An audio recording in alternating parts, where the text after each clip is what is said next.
ನಮ್ಮ ಶಾಲೆಯಲ್ಲೇ ನಾವು ಓದಿಸೋ ಶಾಲೆಯಲ್ಲಿ ನಮ್ಮ ಮಕ್ಕಳನ್ನ ಓದಿಸೋ ಶಾಲೆಯಲ್ಲೇ ಎಷ್ಟೋ ಪೇರೆಂಟ್ಸ್ ಶೋಚನೆ ಗುರಿ ಆಗ್ತಿರ್ತಾರೆ. ಬಟ್ ಯಾರಿಗೂ ಮಾತಾಡೋಂತ ಮನಸ್ಥಿತಿ ಇಲ್ಲ, ಮಾತಾಡಲ್ಲ. ಸೊ ಮಾತಾಡಕ್ ಬರಲ್ಲ, ಯಾರು ಮಾತಾಡಲ್ಲ.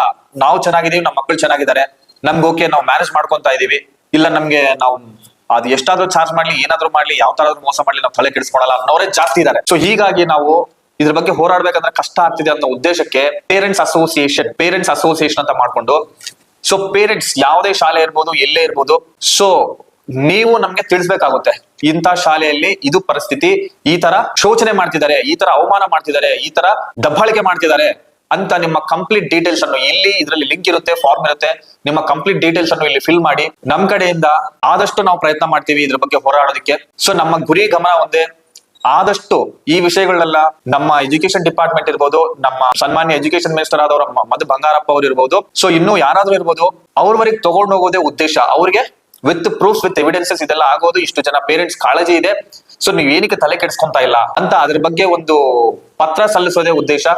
ಆದಷ್ಟು ಈ ಸ್ಕೂಲ್ಗಳಲ್ಲಿ ಎಲ್ಲೆಲ್ಲಿ ಈ ತರ ಅನ್ಯಾಯ ಆಗ್ತಿದೋ ಅಲ್ಲಿ ಒಂದು ಅಸೋಸಿಯೇಷನ್ ಇಂದ ಇಲ್ಲ ರೆಸ್ಪೆಕ್ಟಿವ್ ಬಾಡೀಸ್ ಇಂದ ಹೋಗ್ಬಿಟ್ಟು ಪ್ರಶ್ನಿಸೋದು, ಅದ್ರ ಬಗ್ಗೆ ಮಾತಾಡೋದೇ ಒಂದು ಆಲೋಚನೆ. ದಯವಿಟ್ಟು ಈ ಲಿಂಕ್ ಅನ್ನು ಫಿಲ್ ಮಾಡಿ, ಎಲ್ಲ ಯಾರ ಪ್ರಾಬ್ಲಮ್ ಇದೆ, ಏನೇನ್ ಪ್ರಾಬ್ಲಮ್ ಇದೆ. ಸೊ ನಮ್ಮ ಟೀಮ್ ನಿಮ್ ಜೊತೆಯಲ್ಲಿ ಸಂಪರ್ಕದಲ್ಲಿ ಇರುತ್ತೆ.